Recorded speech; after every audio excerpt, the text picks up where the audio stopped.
fan of softball, then you are going to love the Fastpitch TV show. We're bringing you more interviews, more videos, and more product reviews than anyone else on the planet. Sit back and get ready. Here's the Fastpitch TV show.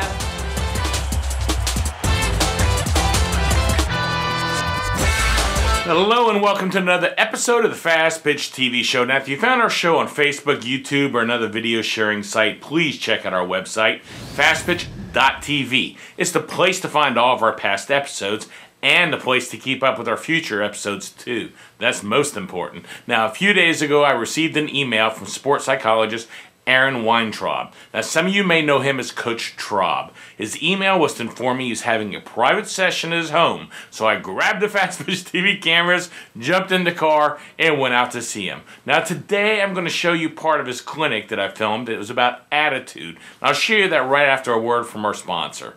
Do you need a softball bat? Do you want to save $30? SoftballJunk.com is offering an additional $30 discount off the price of all non-sale softball bats on their website. That's right, $30. So the next time you buy a bat, go to softballjunk.com and enter the code FPTV30 during checkout, and wham! You just put a cool $30 in your pocket. If you're going to have a culture of enthusiasm, enthusiasm is an attitude. There's posters that we see in locker room walls that say your attitude determines your altitude. Zig Ziglar's quote, it's not your aptitude, but your attitude that determines your altitude. Well, players know this is true. You ask them, do you play better? Do you achieve at a higher level when you're confident, having fun, aggressive? Do you play worse when you're frustrated and not confident? They know that their attitude is important. Norman Vincent Peale said, change your thoughts and change your world. Interesting. We're going to come back to that. And I'm a big John Wooden fan. We heard from him at the beginning this morning. He built this pyramid of success. Success being the peace of mind that comes from knowing you did your best.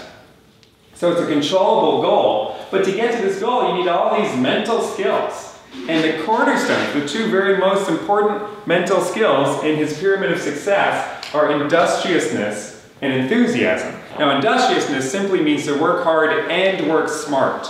So it's not just running hard, but running with a purpose and making practice impactful on performances, working on weaknesses, attention to detail, that sort of thing.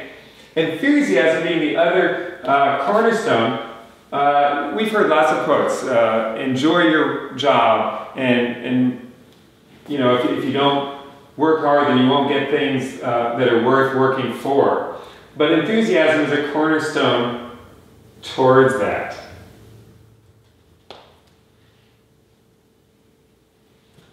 Other quotes about attitude. Attitudes are contagious. Is yours worth catching? And the power of attitude, a study by Harvard found that when a person gets a job, 85% of the time it's because of their attitude, and only 15% of the time it's because of their aptitude, how smart they are, how many facts and figures they know. William James said, the greatest discovery of my generation is that human beings can alter their lives by altering their attitude. Interesting. How do you choose? And I've asked a lot of athletes that. How do you choose an attitude? They think attitude is a choice, but they don't clearly know how to do it. And to me, that's what mental skills training is for. It's about adding clarity to things that we're already doing, adding distinctions about how to navigate to a goal. And so, let's see if we can answer that question. How do you choose an enthusiastic attitude consistently? Let's see if we can answer that specifically. One of the things that helped answer it for me was reading this book, Man's Search for Meaning. I'm going to give you the quick Cliff's Notes version of it. And certainly part of choosing the best possible attitude is, what are we comparing to? So if we want something negative to compare to, we can compare to the events of this book. And that'll probably help us to have a positive attitude, knowing that we're not where Viktor Frankl was. Because you see, Viktor Frankl was taken from his home with his pregnant wife and his parents, put on a train and sent to a camp. In this camp, he was living in a relatively small room with bunks all along the wall with about 50 other guys. And he had to do slave labor all day, every day. He found out that his pregnant wife and his parents had been killed, and he was depressed. He noticed, however, that the depression was affecting the quality of the work that he was doing. He didn't care about the work for the work's sake, but he did care about not getting in trouble. Because when you didn't do the work at a high enough level, you got punished, and that usually meant killed when you were inside a concentration camp. He decided that he needed to not be depressed. And he did it by focusing on the hope that today would be the last day on the inside.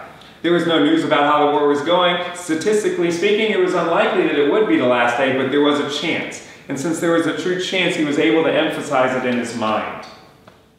And then he demonstrated great leadership. Because to me, just like Wooden said at the beginning, leadership by example first. And then if you've got anything left in the tank, help others to give their best effort too. He started talking to these other guys he was living with about keeping the hope that today would be the last day. Between the day when he started talking to his comrades about keeping the hope, emphasizing the hope in their mind that today would be the last day, and the day it became true, he saw the rate of death go down. So he actually saved lives. Again, if we want to be depressed, then we can read the book because it'll vividly draw a picture for us. And if we want to feel better, we can be glad that we're not there. They can take away every other human freedom, and they did, but they can't control the direction of your mind. So let's do another little activity. Now, I'm not a psychiatrist, I'm a coach. If you went to see a psychiatrist, you might do what's called a Rorschach test. And that's where you look at the ink blots, like the one on the left, and you might say it's a butterfly or a building. I don't know what you might see in there. But the figures on the right is not a Rorschach test, and I'm not a coach, but what I want you to do is tell me, what do you see in the figures? Just ignore the writing at the top and tell me, what do you see in these figures down here? Anyone? Fly. I see fly too. Okay, good. Marissa, do you see fly? Oh, yeah. Now you do. Okay. It's FLY. Carrie doesn't see fly. Let me help you. These are the same figures. Now can you see fly? So when we change the way we look at things, we can see different things inside. You might have seen a sideways hat or an arrow, and those are all fine, but the point of the exercise was to read the word fly. However, we have a frame of reference that says on a white background, we look at the figures in black, plus that whole Rorschach comment kind of misled you. And it created, oh, use my imagination to look at those figures. But now, we can clearly see that the instructions were telling you what you see in the figures, and now what you see most obviously is the word fly. Okay, so a question for you, Marissa. Before you saw the word fly, was it there? Yeah. Yeah, we just didn't see it yet. Very good. That's a correct answer. A lot of people fall into the trap there and say no. You're smarter than that. But this is how we choose an attitude. Attitudes are a choice, and you choose, just like Viktor Frankl did, by what you're focused on. And our self-talk, what we're saying to ourselves, determines the quality of our attitude. So if we want to win the mental side of the game starting with attitude and enthusiasm, even when bad stuff happens, we're going to need to adopt a philosophy of life that reflects the idea that adversity is good for you as long as you survive.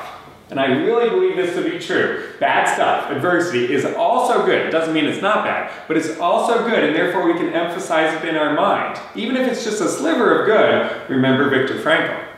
If he was able to find a positive attitude in those circumstances, then certainly we can when our players are dumb and stubborn and lazy. So is your glass half full? Because if you've got 4 ounces of water in an 8-ounce glass, you can certainly call that glass half full, half empty, or both. It's realistic to call it both, but it's much more useful to call it half full for creating a positive attitude. Norman Vincent Peale said, change your attitude, change your life. William James said, changing your attitude, learning to alter your attitude and the power to do that is the greatest discovery of our generation. I asked Harvey Dorfman, who I was fortunate to know before he died earlier this year, what is the one mental skill that makes the biggest difference in the athletes you coach? And I didn't really expect him to give me a straight answer because that was the type of question that would lead to a pretty complex discussion, which is kind of what I wanted. However, in this one case, he gave me a simple answer. Self-talk. The words that are going inside the athlete's head is a difference maker. Trevor Moad's going to speak to us later today, and the title of his topic is self-talk. Okay? I've come up with this performance code, think to play to win. Avoid these bad words, words that are common. Like can't, I'm not, need, have to, gotta, should, supposed to, apologize, and fail. Now there are exceptions to the rule, never say never, for example. And should can be a good word when we say you should go to class, or we should lift weights to approach our potential as an athlete. But in the middle of a context, should is a very common, but not effective word for performing up to potential. And so, you can all have a copy, and they probably will already have one, a copy of this handout of these bad words, and then the good words that can express the same ideas. Hi, I'm Christy Ambrosi. Being a member of the 2000 Olympic gold medal team gives me some unique outlooks on fast pitch softball. I believe the heart and passion of the game creates success and greatness and equips players to face the challenges of the game as well as the challenges of life. That's why I put together a team of top coaches and trainers to host a new USSSA supported event. This is designed to give everyone a unique experience. There will be traditional motivational seminars and multiple small group breakout sessions, allowing you to select the topics that are most important to you. National Coaches Clinics focus not only on the technical aspects of the game, but the often neglected but equally important heart and passion of the game. Early registrants will be given reserved seating and special VIP passes to both the Friday night and Saturday night events. Please see our website at nationalcoachesclinics.com or call 913-627-9000 for more information. We have a special offer for all Fastpitch TV viewers. Purchase one registration and receive a second one half price by using the special code Fastpitch TV.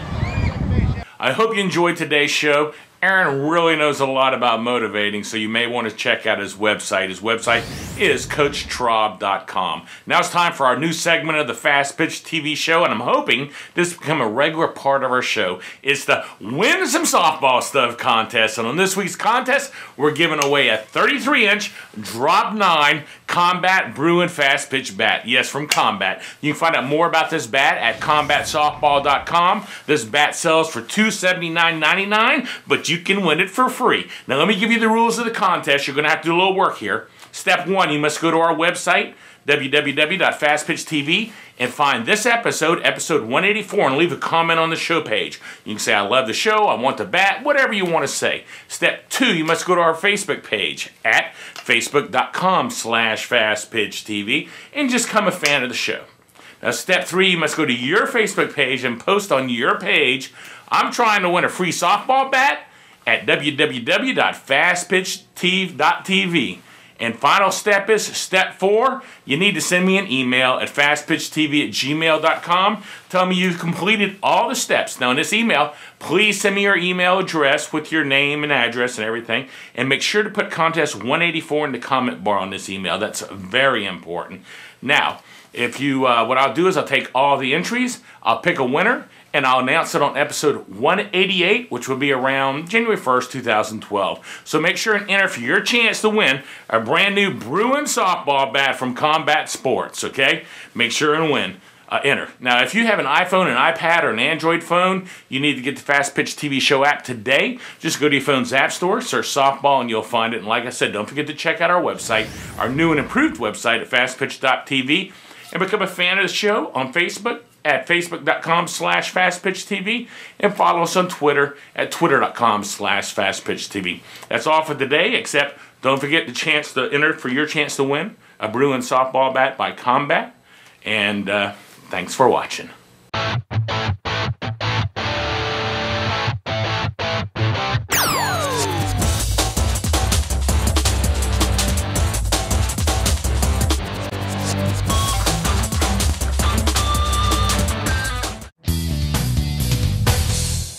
This show is a member of the Fastpitch TV network.